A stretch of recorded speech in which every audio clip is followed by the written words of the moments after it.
Hola, ¿qué tal? Soy Blanche Petrich y estamos en Rompeviento Televisión, en el programa de este lado. Había una vez, como en los cuentos, una época en la que México tuvo una política exterior que podríamos definir de muchas maneras, pero por lo pronto apasionante, súper interesante.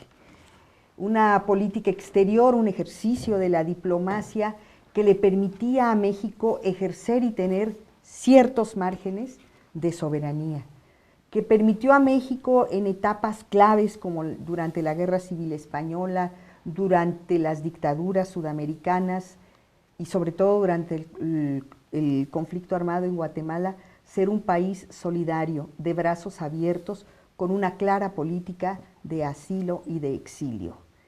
En esa época, la política exterior era un espacio muy activo, tenía una presencia en el concierto global México, y esto hacía, por lo menos, y desde el punto periodístico lo puedo decir porque es la fuente informativa que yo trabajé prácticamente toda mi vida de reportera, muy interesante. Dentro de los actores, entre los actores de la política exterior mexicana, de la diplomacia, hubo un diplomático, Gustavo Iruegas, original, quizás el personaje más interesante para ser estudiado y para recuperar como parte de este ejercicio permanente de memoria histórica que nos proponemos hacer en este espacio, que vivió pasajes apasionantes, muy riesgosos también en la vida de la política exterior mexicana, y que escribió unas de las páginas más difíciles, pero también de las más rescatables en esta historia reciente. Diplomacia en tiempos de guerra es Memorias del embajador Gustavo Iruegas, de Mónica Toussaint, que nos acompaña hoy. Es el libro que empieza a estudiar, a rescatar por primera vez la vida de este personaje. Mónica, muchísimas gracias por acompañarnos. Mónica Toussaint es doctora en estudios latinoamericanos del CELA, que es toda una catedral del estudio de nuestra América, y es profesora e investigadora del Instituto MON. Vamos a regresar en un momento para hablar de Gustavo Iruegas. Muchas gracias. Volvemos en un momento.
Yo no voy a decir que es el único, y tal vez ni siquiera es realmente el más interesante o el más destacado en la historia de la diplomacia mexicana, Gustavo Iruegas, pero al menos sí uno de los más originales y pues apasionantes de seguir su carrera. Mónica, ¿tú cómo ubicas a Gustavo Iruegas? Para mí la figura de Gustavo es una figura apasionante. De entrada, tiene distintas vetas de análisis, distintas vetas de todo lo que fue su trayectoria, y yo por eso, por mi interés, sobre todo en la historia de Centroamérica y de la política de México hacia la región, pero sobre todo por esta diversidad en la personalidad de Gustavo. Gustavo es interesante por muchos motivos. Primero, no es el típico diplomático que son varias generaciones de diplomáticos que heredan la profesión. No, Gustavo es una persona de clase media que se enfrenta a la necesidad de buscar trabajo y finalmente encuentra una profesión prácticamente en los hechos, en la diplomacia, sin que esto viniera a ser una tradición familiar como sucede en muchos casos.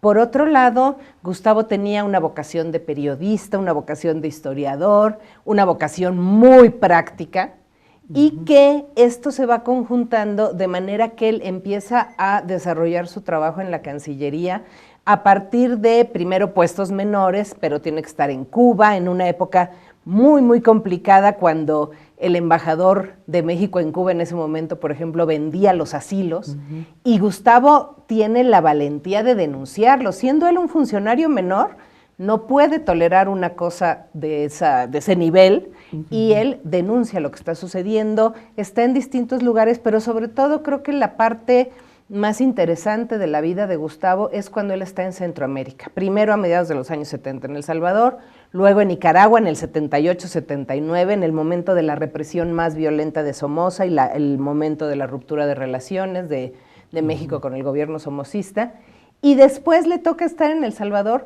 cuando se promueve la Declaración Franco-Mexicana. Entonces son momentos bien importantes de la gestión de Gustavo. Después regresa a estar en esta parte, sobre todo de protección internacional, y desde ahí contribuye todavía a proteger a una serie de mexicanos que estaban en Centroamérica. Y a Gustavo además le tocan o busca participar en cosas muy importantes. Es el primer civil que estudia la maestría en Seguridad Nacional en el Colegio de la Defensa, participa en las negociaciones de San Andrés en Chiapas cuando el levantamiento zapatista, es subsecretario para América Latina durante el gobierno de Fox y es, por último, el canciller del gobierno legítimo de Andrés Manuel López Obrador. Entonces es una figura enorme. Y bueno, es también un personaje que durante todos estos años de alguna manera funge y le sirve al gobierno mexicano también como un enlace no oficial con el gobierno cubano, particularmente con Fidel Castro. A lo mejor, Mónica, se me antojaría empezar por ahí con Gustavo Iruegas y Cuba.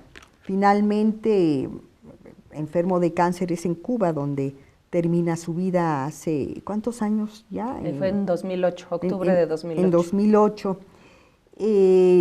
Pero también hay momentos y bien contradictorios y complicados en su gestión diplomática que lo hacen ser una persona de confianza para Fidel Castro dentro del gobierno mexicano, y para el gobierno mexicano le permite tener esa cercanía y ejercer ese papel tan singular que tuvo México durante muchos años, de como fiel de la balanza, ¿no? A pesar de las presiones de Washington por lograr el distanciamiento de México con Cuba, como lo había hecho el resto de América Latina, México tuvo siempre ese punto de equilibrio, nunca lo rompió durante años, y Gustavo siempre estuvo ahí presente. En el tema cubano, ¿cómo definirías su trayectoria? Creo que fueron de las cosas que me hubieran gustado poderle preguntar. De hecho, cuando yo lo busqué para profundizar en algunas cosas de las entrevistas que hicimos, una parte era el tema cubano. Desafortunadamente fue cuando me dijo que estaba enfermo y que a su regreso de Cuba platicaríamos, y bueno, ya no pudo regresar de La Habana, porque la impresión era que él tenía una serie de contactos que él manejaba, desde luego con el acuerdo del gobierno mexicano, pero esa parte, sobre todo al principio, él no la hizo totalmente explícita. Parecía como algo subyacente en su relato, no la hizo totalmente explícita. Lo que sí es un hecho, cuando ya es esto de manera mucho más clara, es durante el sexenio de Fox, con todos los problemas que se suscitan en ese entonces, cómo Gustavo es el que tiene los contactos y la manera de establecer un punto de acuerdo con el gobierno cubano, cómo logra encontrar el camino para reconstruir la relación, y cómo no se puede hacer porque en el entonces canciller no sigue adelante con los esfuerzos de Gustavo. Entonces, sí es bien importante el papel de Gustavo porque él sí tiene estos vínculos y esta manera de poder llegar a acuerdos y de plantear opciones de diálogo con Cuba. Que es bastante paradójico. También en tu libro, que es un libro de memorias, es producto de una entrevista, de una serie de entrevistas más bien, ¿no? Este libro surge como una idea de, a partir del testimonio de Iruegas, a partir del testimonio de Gustavo, a lo largo de una serie de entrevistas que duran un año. Todos los miércoles iba yo a su casa a lo largo del 2007 con la idea de elaborar un libro para reconstruir su historia de vida, pero al mismo tiempo, a partir de ese testimonio, reconstruir lo que fue la diplomacia mexicana en la segunda mitad del siglo XX, vista por los ojos de uno de sus protagonistas. La manera en que trabajé con Gustavo fue desde el principio, plantear cuáles eran los momentos principales de sus diferentes estancias en distintos países, en distintas misiones. En algunos casos incluso invitamos a otros colegas para participar en estas pláticas, que eran pláticas muy sabrosas en su casa. Empezábamos en la sala y terminábamos a las 11 de la noche en la cocina con un mole de olla que había preparado Susi, su esposa. Y durante un año fuimos conversando de los distintos momentos. Eran pláticas también hasta con cierto corte, diría yo, medio psicológico, en el sentido de que Gustavo revivió una serie de procesos muy intensos. Cuando fueron todas las sesiones de Centroamérica, los que entrevistábamos salíamos verdaderamente devastados y nos preguntábamos cómo se habrá quedado Gustavo de recordar a la gente torturada, a la gente que llegaba buscando refugio en las embajadas, etcétera, etcétera, ¿no? Todos esos momentos de tensión tan fuertes que le tocaron vivir en Nicaragua y en El Salvador. Entonces fue un proceso interesante de un año. Yo me acerqué a Gustavo para proponerle hacer este libro. Él generosamente desde el principio me dijo que sí, y nos dedicamos a hacer las entrevistas de los distintos temas. Lo primero que hacíamos era que él hablara, se explayara y dijera todo lo que tenía que decir sobre algún tema, y después pues sí tratábamos de que jalar algunos hilos para complementar sobre todo temas que nos interesaban mucho, como eran por ejemplo sus vínculos con la guerrilla en El Salvador, ¿no? En su primer relato, por ejemplo, él nos contó una serie de cosas, pero no nos platicó, hasta que le preguntamos con más intensidad, ya nos platicó que había estado una semana en un campamento guerrillero, ¿sí? Entonces, claro, toda esta parte de cómo al gobierno mexicano le servían los contactos de Gustavo con los propios movimientos guerrilleros. Y estamos hablando de que quien estuvo en un campamento guerrillero durante la guerra en El Salvador era un funcionario del Estado mexicano, un diplomático, no un periodista o un investigador. O un estudiante. O un estudiante izquierdoso por ahí. Mónica, en tu interés por la figura de Gustavo Iruegas va un poco a contracorriente. Tengo entendido de que en un proyecto de historia oral de la diplomacia mexicana, de la Cancillería mexicana, Gustavo fue vetado. En 2006, el Instituto Matías Romero de la Secretaría de Relaciones Exteriores convocó a algunos investigadores del Instituto Mora en un convenio interinstitucional con algún investigador también del Colegio de México, en fin, para revivir un antiguo proyecto de historia oral de la diplomacia mexicana. Y la idea era hacer historias de vida de embajadores retirados. Nos entregaron una lista de alrededor de 30 personajes a los cuales podríamos entrevistar, señalábamos distintos nombres, pero el común denominador era Gustavo. Varios de nosotros decíamos, este y Gustavo. Todo el mundo empezaba a mencionar a Gustavo, porque Gustavo era un personaje al que desde hace años en los círculos académicos, en las pláticas de café, todo el mundo decía, sería buenísimo entrevistar a Gustavo Iruegas.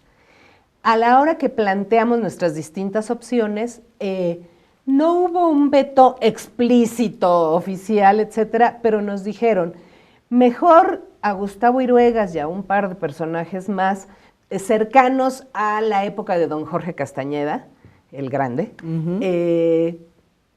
Ellos mejor los dejamos para una segunda etapa, ahora concentrémonos en personas mayores, que pueden a lo mejor morir más pronto, en fin, nos dieron una serie de argumentos que tenían su lógica, pero el hecho real es que en ese momento no nos permitieron entrevistar a Gustavo. Y fue por eso que yo casualmente lo encontré en la UNAM, en una mesa sobre Cuba, y me dirigí hacia él y le dije, oye, pues de alguna manera te han vetado, era un poco provocadora mi afirmación, y me dijo, sí, estoy enterado. Le pregunté si me daba el testimonio a mí, y me dijo que sí, con la idea siempre de que no sería un libro, obviamente, publicado por la Cancillería, porque iba a ser un libro en el que se iba a poder hablar de todo lo que se quisiera. Y desde la primera vez que yo me senté con Gustavo en su casa, lo primero que me dijo fue, ahora sí lo voy a contar todo. Entonces, desde el principio, creo que coincidió un momento en que él ya había salido de la Cancillería y se sentía con esta necesidad de contar toda su experiencia. Claro. Y también un poquito reivindicar la salida de Gustavo, mucho antes de lo que le correspondería una jubilación normal, se debió a razones políticas muy importantes, de las cuales desde luego vamos a abordar contigo después de la pausa con Mónica Toussaint, autora de Diplomacia en tiempos de guerra, la vida de Gustavo Iruegas.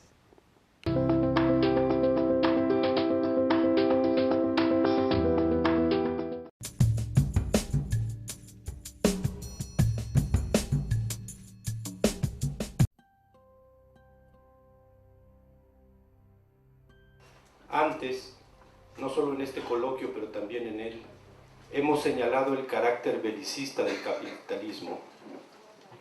Ahora quisiéramos agregar que la guerra no es solo una forma, la esencial, por cierto, por la que el capitalismo se impone e implanta en la periferia. Es también un negocio en sí misma, una forma de obtener ganancias. Paradójicamente, es en la paz donde es más difícil hacer negocios. Y digo paradójicamente, porque se supone que el capital necesita paz y tranquilidad para desarrollarse. Tal vez eso fue antes, no lo sé. Lo que sí vemos es que ahora necesita la guerra. Por eso, la paz es anticapitalista. Lay down your sweet and weary head.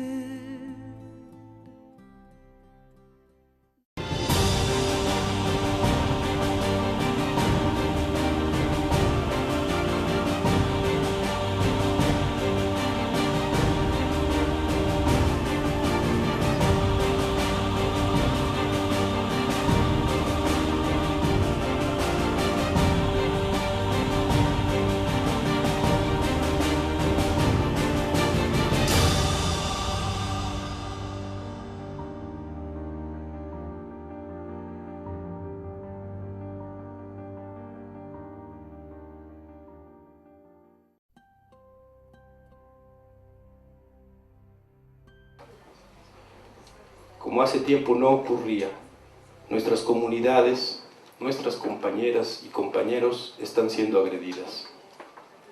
Ya había pasado antes, es cierto, pero es la primera vez desde aquella madrugada de enero de 1994 que la respuesta social nacional e internacional ha sido insignificante o nula. Es la primera vez que estas agresiones provienen descaradamente de gobiernos de supuesta izquierda o que se perpetran con el apoyo sin tapujos de la izquierda institucional. Es también la primera vez que hemos encontrado cerrados, a flor y canto, los espacios en los que el común de la gente se enteraba de lo que pasaba con nuestro movimiento y de nuestras reflexiones y llamados.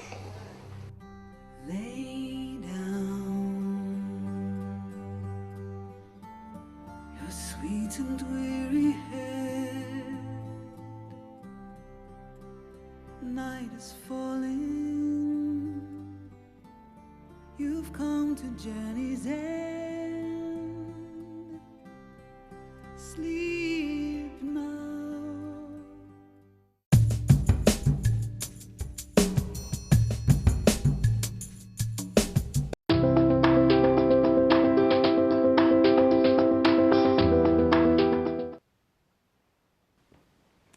hacía un diplomático mexicano en un campamento guerrillero en El Salvador en los años 80? Prometo que vamos a llegar a ese tema. Pero antes, Mónica, a mí me interesaría mucho poder ver de una manera más integral el tema Gustavo Iruegas en la diplomacia mexicana entre México y Cuba, desde los momentos de mayor cercanía, de mayor solidaridad de México, hasta el momento de la debacle. Gustavo Iruegas siempre fue un protagonista, en algunas ocasiones discreto, subrepticio, digamos, esos enlaces políticos que nunca se dejan ver, que nunca dejan ver la mano, hasta un momento protagónico como pocos, siendo él subsecretario de Relaciones Exteriores en tiempos de Jorge Castañeda Jr., que es quien provoca finalmente la ruptura de esta línea política del Estado mexicano que había durado tantos años. Empezamos con Gustavo viviendo como joven diplomático en un cargo bastante menor, básico, digamos, en La Habana de principios de la Revolución, de las grandes escaseces, enamorándose de una guapísima bailarina que es Susi Iruegas. Exacto. Sí, Gustavo llega a La Habana en el 68 y llega fin del 67 y conoce a Susi en los finales, en las fiestas de Año Nuevo del 67, se quedan de ver el 2 de enero del 68 para oír el discurso de Fidel. Y es muy curioso porque en ese momento los funcionarios de la embajada mexicana eran bastante mal vistos en la sociedad cubana, precisamente porque el embajador, como decía hace rato, había corrupción. Había una corrupción, traficaba joyas, en fin, había muchas cosas bastante sucias en esa embajada. Pero Gustavo era un joven de izquierda, con ideas progresistas, empieza a vivir en esta Habana también de muchas fiestas, empieza a conocer a una serie de gentes y creo que se enamora de La Habana, se enamora de Susi y de la Revolución Cubana. Y de la Revolución Cubana, sí. Desde el principio, bueno, Gustavo no oculta cuáles son su manera de pensar. Narra en el libro toda la parte cuando fue estudiante en ciencias políticas y en todas las grillas en las que estaba metido, incluso luego se metía en grillas contradictorias entre sí, pero él siempre estaba participando en algo, él no podía estar quieto, era una gente totalmente activa y comprometida con una serie de causas, y desde ahí algo que marca mucho a Gustavo sí es la presencia de los asilados en la embajada. Y narra en el libro muchas historias muy intensas, muy interesantes, sobre la gente que está ahí asilada en la embajada y toda esta parte humana del asilo en las embajadas mexicanas. Algo que menciona mucho Gustavo, él le tocó estar muy cerca, obviamente, de López Portillo y de don Jorge Castañeda y Álvarez de la Rosa, en fines de los 70, principios de los 80, y él narra y destaca mucho la capacidad de López Portillo y la capacidad de su canciller en ese momento de plantearle a Fidel de manera diplomática, de manera, digamos, discreta, la imposibilidad de que participara en la reunión norte-sur porque la presión de Reagan era terrible, pero ¿cómo se logra hacer eso sin necesidad de violentar una situación? Claro, te estás refiriendo a la cumbre norte-sur, la primera que hubo en su tipo en Cancún. En Cancún. Y ya estaba, yo recuerdo, ya estaba Gustavo como esos actores discretísimos, pero realizando labores de enlace, labores de conexión y desconexión política muy importantes, claves. Mónica, me llama mucho la atención una cosa que yo creo que es una constante en la vida de Gustavo Iruegas, diplomático, por un hombre de izquierda, con convicciones de izquierda que no ocultaba, un hombre progresista, con compromiso político, su carrera, sus acciones dentro de la Cancillería siempre estuvieron estrictamente en los marcos del interés del Estado mexicano. Siempre como embajador, como diplomático, fue un representante del Estado mexicano. Yo nunca lo veo rebasar esos márgenes. Sí, Gustavo lo explica de varias maneras. Primero, lo que siempre nos recalcaba en estas entrevistas es que estábamos hablando de esa política hacia Centroamérica, era una política de Estado. Y él era un representante del Estado mexicano en El Salvador, en Nicaragua, y por lo tanto ejecutaba la política que su gobierno le estaba mandando de alguna manera. Gustavo era muy institucional, él no se iba a salir de esto, y lo que sucede es que en ese momento creo yo que coincido con él en que realmente el último presidente del PRI, que todavía tenía este concepto de nacionalismo revolucionario y que daba cabida a cierta presencia progresista dentro del PRI, pues era López Portillo, ¿sí? Entonces, en la Cancillería se podía ser de izquierda, ¿sí? Es más, él narra cómo en una cena con Fernando Solana, alguien le pregunta, ¿tú nunca tuviste, Gustavo, problemas por ser de izquierda? Y él dijo, no, en la Cancillería siempre pude actuar y decir lo que pensaba. Y Fernando Solana le dijo, Gustavo, eso es porque estabas en la Cancillería. En otras secretarías eso no hubiera sucedido. Exactamente. En la Cancillería sí se podía. Una paradoja. Gustavo alcanza, digamos, la cumbre de su carrera política y diplomática cuando Jorge Castañeda lo nombra subsecretario de Relaciones Exteriores al principio del gobierno de Fox, un gobierno de derecha que empezó con una postura demagógica en algunos temas de política exterior, pero que termina con una agenda netamente de derecha, y una de estas muy importante es justamente provocar el mayor distanciamiento y el mayor abandono de lo que había sido la política mexicana frente a Cuba. No solamente en la cumbre de Monterrey con el Come si te vas, con el que Vicente Fox prácticamente desinvita a Fidel Castro como jefe de Estado en una reunión que es de las Naciones Unidas, no es del Estado mexicano, de una comida en donde iban a asistir los demás jefes de Estado, porque así se lo había pedido Bush. Ahí están estos dos personajes contradictorios, antagónicos, Jorge Castañeda, hijo, ya no voy a decir yo, hijo, y Gustavo, como defendiendo razones distintas en un momento bien crítico, ¿no?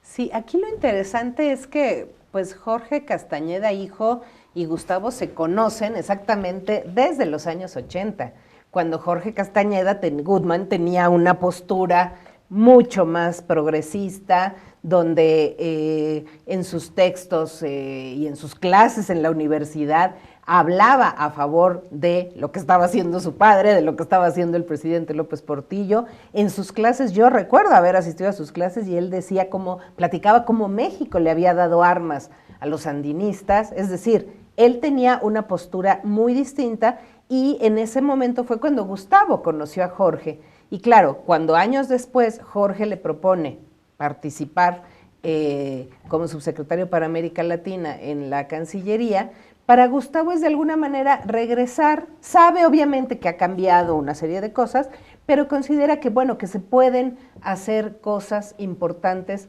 en la Cancillería. Obviamente creo que él no esperaba esta actitud. Por un lado, tan abiertamente desde el principio, desde que Fox es presidente electo, de creer en esta idea de que los Estados Unidos nos iban a tratar bien porque ya éramos democráticos, de que iba a venir la reforma migratoria, la whole enchilada famosa, y luego el tono de la relación con Cuba, que fue haciéndose cada vez más tenso. Gustavo sí narra cómo Jorge tiene toda una serie de resentimientos y problemas, incluso personales, con Fidel y con los cubanos, por decirlo así, y cómo esto se va expresando en sus acciones como canciller y que llevan a esta tensión tan fuerte en la cumbre de Monterrey. Quizás algo que es muy, muy importante es, como decíamos al principio, cómo Gustavo, a raíz de que Fox se lo pide, busca estos mecanismos para que México se acerque a Cuba. los consigue, tienen una reunión confidencial en un restaurante en Polanco, logran establecer el mecanismo. Regresa Jorge de un viaje, Gustavo le da la carpeta con la solución al asunto y Jorge no se la entrega a Fox. Eso es lo que Gustavo reclama y lo que establece como una traición y que publicó en un artículo que se llamaba así, La traición del Güero. Así es. Jorge Castañeda conoce el libro, ¿cuál ha sido su reacción? No debe estar muy feliz. Pues no.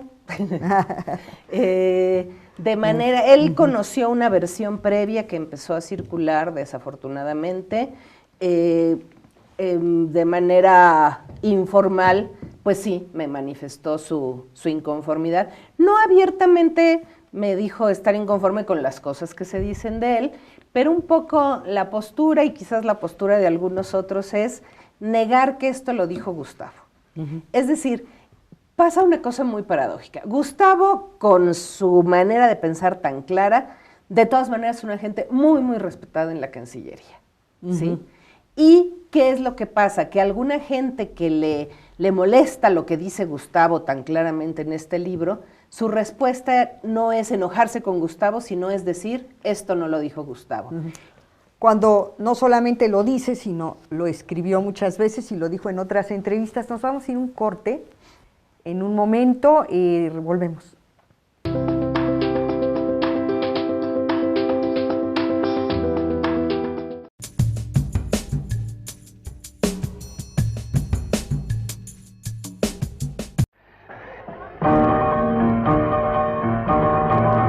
Una mattina mi son svegliato, oh bella ciao, ciao, ciao, ciao, la mattina. Podczas poniedziałek.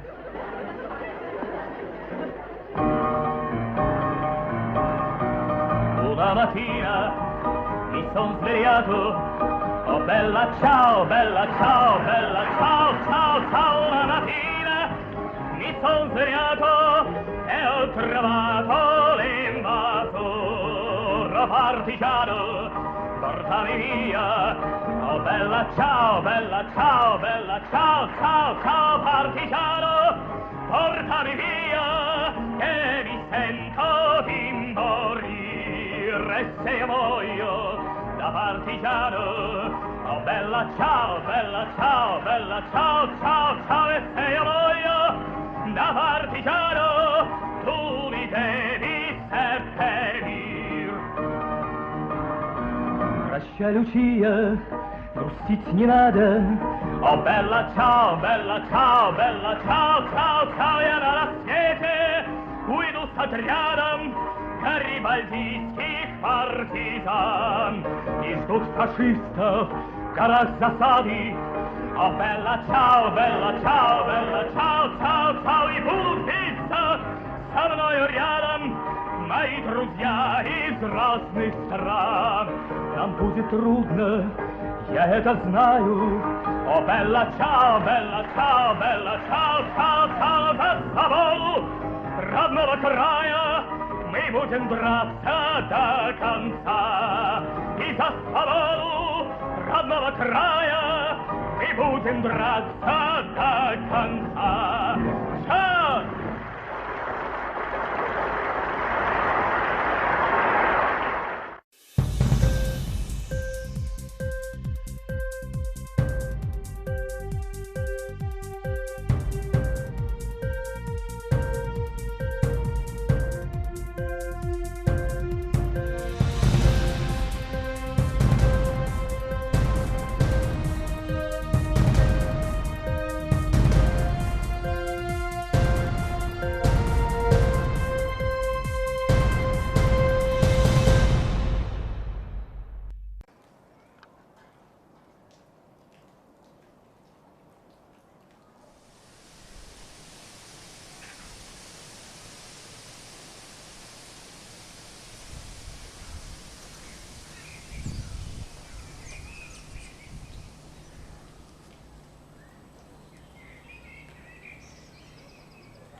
Mónica Toussaint, investigadora especialista en asuntos latinoamericanos, especialmente conflicto armado, Centroamérica, exilio, refugio.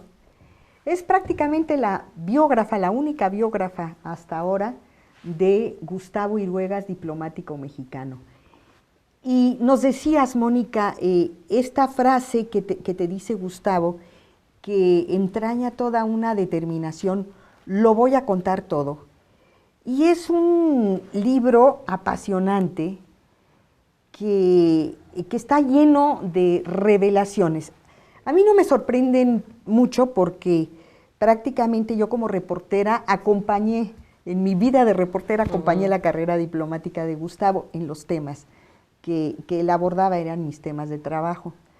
Pero sí son revelaciones fuertes de estar impresas en blanco y negro.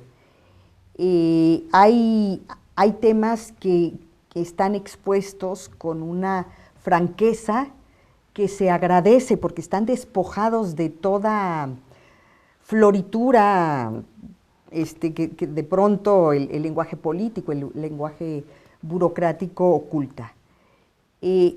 Pero este tipo de libros también para el autor resultan un poco problemáticos porque Gustavo está muerto y hay quienes puedan poner en duda la veracidad del testimonio. Sí, aquí hay que decir varias cosas. La primera es que la paradoja de la historia oral es que acaba siendo escrita. Entonces, eso es muy interesante porque uno recaba el testimonio del entrevistado a través de una serie de grabaciones. Todo lo que dijo Gustavo yo lo grabé, lo tengo digitalizado y grabado.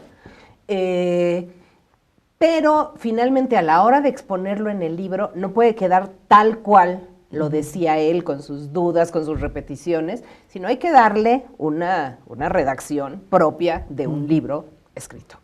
Entonces, eso fue un primer problema. Normalmente, en el proceso de la historia oral, una vez que el entrevistado da todo su testimonio, se transcriben estas grabaciones, se le da una lógica al texto, después se le presenta al entrevistado y él ya dirá si quiere matizar alguna cosa, si quiere incluir otra, en fin. Esta fue la parte que no se pudo llevar a cabo en el libro de Gustavo. Por eso es un libro de historia oral atípico en el sentido de que ya no pudimos llegar a esta última parte del proceso. Sin embargo, yo, por un lado, no iba a tirar 3 años de trabajo, no iba yo a dejar de lado este testimonio tan valioso, y yo sentía que tenía un compromiso moral con Gustavo de sacar este testimonio. Él, mientras estuvo trabajando en la Cancillería, cerró la boca y no dijo una serie de cosas. En el momento en que él ya estaba fuera de la Cancillería, él se sintió en la libertad de compartir esto, me tuvo la confianza y aceptó la propuesta de hacer un libro y de contar absolutamente todo en ese libro. Me dijo él que iba a tener 2 restricciones. Uno, que no iba a hablar de mujeres y faldas, de nada que tuviera que ver con ningún chisme de ningún funcionario, con ninguna mujer. Y 2, si de pronto había alguna cosa que consideraba que mejor no la dijera, él me la señalaba. Fuera de eso, lo que yo publiqué fue lo que él me dijo, puedes ponerlo en el papel. ¿Sí? Me queda desde luego la duda de pensar cómo vería Gustavo el libro. A lo mejor habría cosas que matizaría o habría cosas que diría todavía más fuertes. Así es. Quizás un poco la reacción, insisto, lo comentaba hace rato en algunos medios, es dudar si todo esto lo dijo Gustavo o si esto también tiene que ver con pues una parte ya de interpretación mía. Sí quiero decir que la metodología que yo usé para esto, después de hacer las transcripciones, fue mantener el discurso en primera persona y respetar fundamentalmente todo lo que decía Gustavo, a tal grado que ni siquiera los subtítulos del libro son míos, sino son pequeñas frases que Gustavo va diciendo para que no sea, digamos, un discurso mío. En realidad es el discurso de Gustavo. Claro, y que aligera mucho la lectura porque es justamente el tono coloquial de un hombre con el que era, por otra parte, divertidísimo platicar, con sus sarcasmos y con sus ironías, y en fin.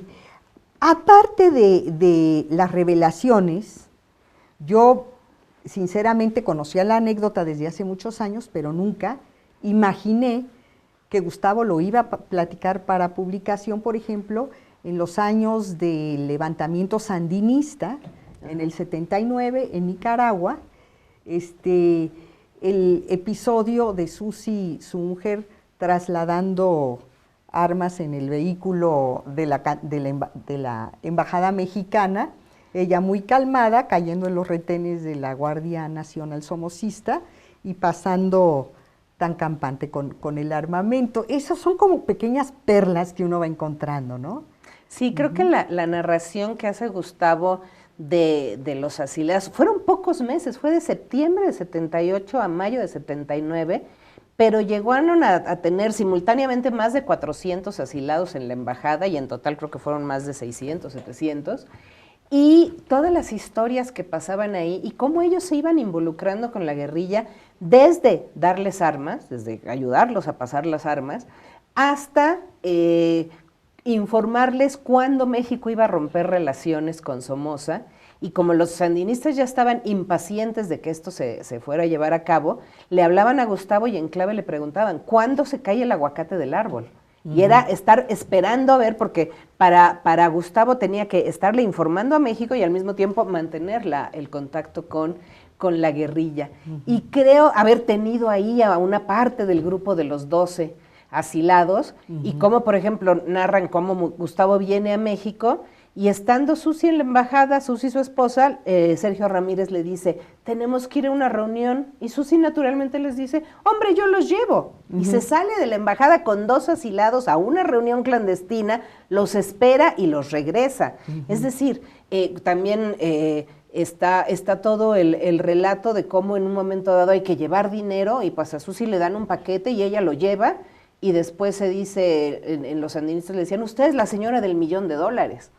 Sí, o sea, y ahí quiero señalar algo que curiosamente a algunos no les ha gustado tanto, pero a mí sí me ha gustado que incluirlo, fue al final del libro incluir un capítulo con el testimonio de Susi. A mí sí me pareció fundamental entrevistar a Susi, además lo consulté con Gustavo y Gustavo me dijo que estaba de acuerdo, tener un capítulo donde Susi narra también lo que está sucediendo desde su parte de compañera de Gustavo en la embajada y cómo ella se tiene que hacer cargo, en lugar de llegar a una embajada y dedicarse a ir a recepciones o a hacer eventos culturales, pues tiene de pronto que darles de comer a 400 asilados y le dicen, le mandan sardinas de México, por ejemplo, y llegan los sandinistas y le dicen, doña Susi, ya parece que somos del Frente Sardinista, porque era lo único que había, sardinas y sardinas y sardinas, ¿no? Bueno, entonces eso me parece también importante, retomar el papel de su mujer, de su compañera en ese punto. Todos estos son los hechos de la pequeña historia dentro de algo que es una gesta histórica, aunque tenemos muy borrada la memoria de lo que fue y lo que significó el levantamiento sandinista en la historia latinoamericana.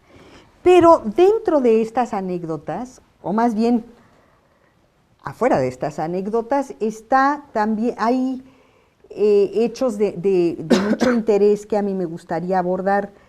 La participación protagónica de Gustavo en iniciativas de gestiones políticas, gestiones de paz específicas que marcaron pauta en América Latina, que son el antecedente de políticas para finalizar conflictos armados, para la búsqueda de soluciones pacíficas, empezando por el tema de la Declaración Franco-Mexicana, después el Grupo Contadora y después la participación de México como facilitadora de las negociaciones que permitieron a Nicaragua, a El Salvador y a Guatemala llegar a la conclusión de sus conflictos armados. Con este tema después de una pausa.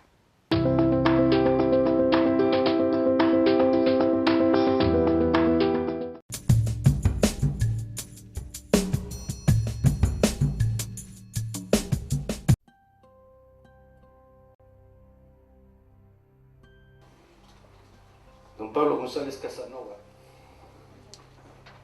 es un sabio para nosotros, es el único intelectual de peso al que yo he visto que los compañeros zapatistas, indígenas, le hablan de tú y le hablan con confianza. Yo llevo más de 20 y tantos años viviendo con ellos y sé lo difícil que es ganarse esa confianza. Cuando todos nos voltearon la espalda, él permaneció a nuestro lado. Nuestra admiración y respeto colectivos también son personales. Yo digo que cuando sea grande, yo quiero ser como don Pablo González Casanova.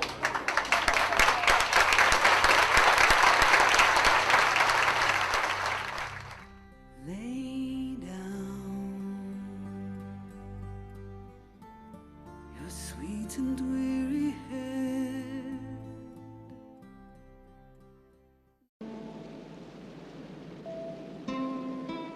No te quedes inmóvil al borde del camino. No congeles el júbilo, no quieras con desgana. No te salves, ahora ni nunca. No te salves. No te llenes de calma. No reserves del mundo solo un rincón tranquilo. No dejes caer los párpados, pesados como juicios. No te quedes sin labios. No te duermas sin sueño. No te pienses sin sangre, no te juzgues sin tiempo.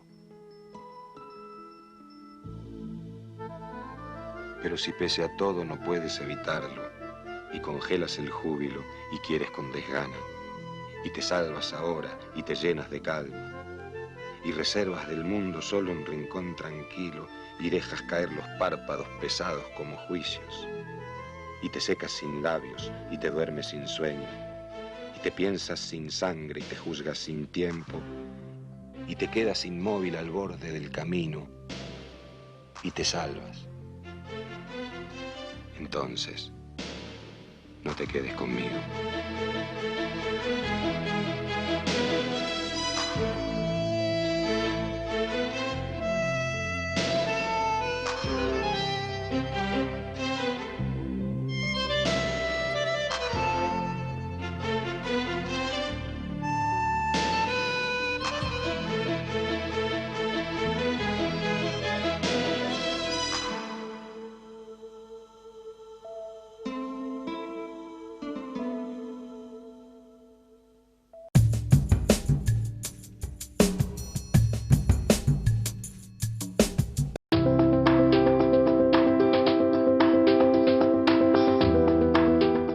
Hay momentos de la diplomacia mexicana, sobre todo respecto a Centroamérica, que son históricos, que tienen un impacto más allá del tiempo y sobre todo sientan precedentes importantes en la solución de conflictos. Uno de esos es la famosísima gestión que se llamó Iniciativa Franco-Mexicana, que fue un acuerdo entre el presidente López Portillo y el presidente Mitterrand para reconocer el carácter beligerante de la guerrilla salvadoreña, el Frente Farabundo Martí de Liberación Nacional, lo cual permitió abrir el camino para una negociación que tardó muchos años, pero que finalmente llegó para los acuerdos de paz en El Salvador. Y es un modelo que se está aplicando, que ha aportado a otros procesos de negociación de conflictos armados en el mundo entero. Y en ese proceso estuvo Gustavo. Sí, Gustavo estaba en ese momento en San Salvador y él ya había platicado con López Portillo y con don Jorge Castañeda este concepto de la beligerancia y de cómo México podría manifestarse en este sentido, cuando coincide que llega Mitterrand al poder en Francia y su mujer trabajaba con la Solidaridad del Salvador y él quiere tener una muestra para manifestarse frente a sus votantes de izquierda. Y aquí lo que dice Gustavo, esta declaración franco-mexicana también hay que verla por la parte de la amistad entre López Portillo y Mitterrand y de Castañeda con el canciller francés y cómo también estas cosas a veces tan personales llevan a una acción tan importante como fue la declaración. Pero hay una doctrina, hay una concepción ahí importante, ¿no? Sí, aquí lo interesante es que la discusión era si se hablaba de beligerancia o no. Y don Jorge Castañeda y Álvarez de la Rosa, que era un jurista consumado, él se da cuenta que no es prudente hablar de beligerancia y junto con el canciller francés lo que hacen es establecer en la declaración el término de que el Frente Farabundo Martí de Liberación Nacional y el FDR son fuerzas representativas y tienen la capacidad de participar en las negociaciones del conflicto. Y ese es el punto fundamental, darles la capacidad de sentarse a negociar, porque era algo que Estados Unidos no quería reconocer. ¿Y esto qué aporta, digamos, a las doctrinas de la solución de conflictos armados? Esto es algo fundamental porque tiene que ver, por un lado, esa declaración de beligerancia o de representatividad no se puede hacer internamente, sino la tienen que hacer los actores externos para referirse a conflictos internos.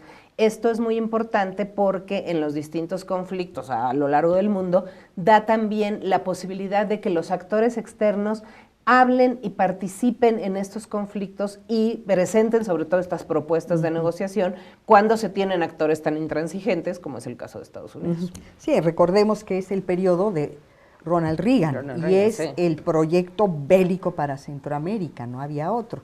Y estaba en el horizonte el riesgo de otro Vietnam, otro sudeste asiático para Centroamérica. Sí, ¿No? Es un sí. poquito el contexto. Después de López Portillo, después de Jorge Castañeda, cambia la concepción del papel de México en Centroamérica. Se sigue pensando de que hay que contener la posibilidad de que Estados Unidos concrete o avance más bien militarmente en la región, porque eso afectaría geopolíticamente a México, pero ya es otro el juego, ¿no, Mónica? Es otro. Ya Gustavo tiene un artículo muy bonito que se llama Hurtar la Historia, donde explica cómo a partir del gobierno de Miguel de la Madrid Hurtado, el concepto neoliberal se impone, se vincula el desarrollo de México estrictamente al desarrollo de Estados Unidos. Y si bien hay ciertas acciones como la participación en los acuerdos de paz del Salvador, etcétera, pero finalmente estamos pensando sobre todo en agradar y complacer a los Estados Unidos. Miguel Marín acaba de sacar un artículo citando el libro de Iruegas, diciendo que ahora con la reforma energética también parecería que Peña Nieto lo que quiere es agradar al gobierno de Estados Unidos, pensando que nos van a tratar bien y que eso históricamente nunca ha sucedido. Sin embargo, la solución que aporta o las ideas que aporta el Grupo Contadora, ya no como una iniciativa únicamente mexicana, sino regional, multilateral, no es la apuesta por el multilateralismo,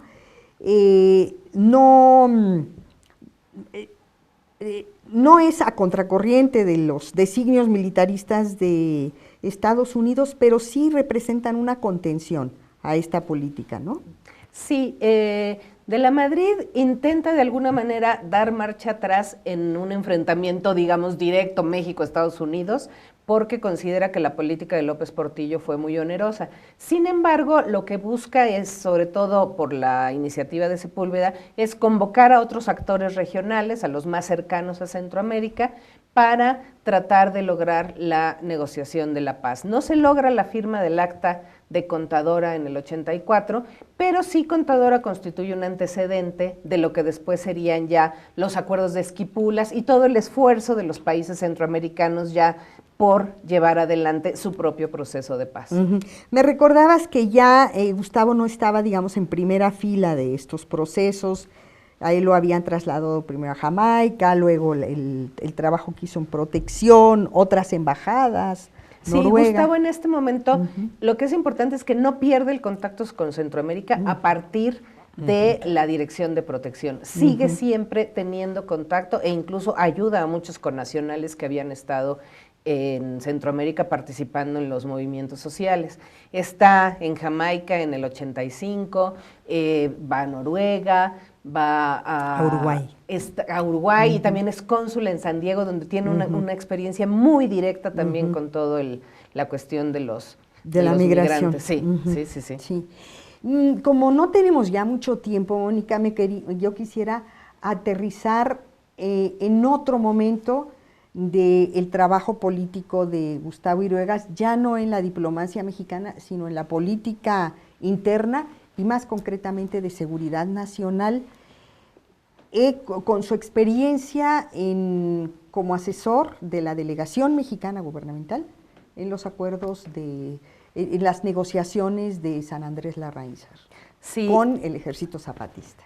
Esa fue una entrevista complicada porque quienes lo entrevistamos veníamos oyendo toda esta parte tan comprometida con la guerrilla centroamericana y desde el principio quedó claro que su visión del movimiento zapatista en México era una visión muy, muy crítica. El argumento de Gustavo era tajante en el sentido de decir, Marcos se preparó 10 años y luchó 10 días y eso es lo que a mí no le daba a Gustavo esta sensación de poder respetar a la lucha zapatista en Chiapas. No desde luego. Porque no había sido armada, Sí, propiamente. Porque él sentía que no había habido una consistencia semejante a la de la guerrilla en Centroamérica. Y por otro lado, ahí es cuando él recalcaba esta posición suya institucional. O sea, él era institucional defendiendo a la guerrilla en Centroamérica porque esa era la posición del gobierno mexicano. La posición del gobierno mexicano nunca sería defender a una propia guerrilla interna. Así es. Esto no tiene un final feliz en la carrera de Gustavo, porque la negociación en la que participa él, que es la de San Andrés Larraínzar, pues termina prácticamente con la traición, lo que se conoce como la traición de Ernesto Zedillo. Pero en la última etapa de la vida de Gustavo, una vez fuera de la Cancillería, es otro viraje, es otro ángulo interesante. En 1 minuto y medio, Mónica, si podemos abordar. Es otro Gustavo, es ese Gustavo que empieza a platicar de cómo va a las colonias, de cómo participa en el proceso de credencialización, de cómo está en contacto con la gente y cómo él plantea en el libro esta necesidad de llevar adelante un cambio en México, un cambio en este país, pero por una vía pacífica y absolutamente generado desde abajo.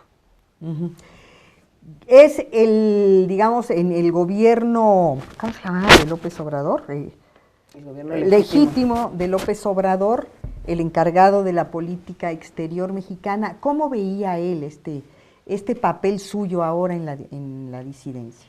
Él, curiosamente, a partir de lo que él estudió en la maestría en Seguridad Nacional, había elaborado toda una concepción muy compleja sobre la política exterior y cómo ésta tenía que estar vinculada también a objetivos de desarrollo. Y decía, no puede estar separada la política exterior del desarrollo nacional. Y creo que eso es lo que él trataba de empezar a hacer a partir del gobierno legítimo. Claro, que era una ruptura muy significativa para un hombre que había sido institucional y representante del Estado mexicano durante tanto tiempo. Durante tantos años. Mónica, yo te agradezco muchísimo, se nos ha acabado el tiempo, llegamos al final de este programa hablando de Gustavo Iruegas, un personaje que hay que rescatar, del que hay que hablar, y por supuesto, sobra decirlo, este libro, Diplomacia en tiempos de guerra, es altamente recomendable, tiene increíble momentos muy divertidos,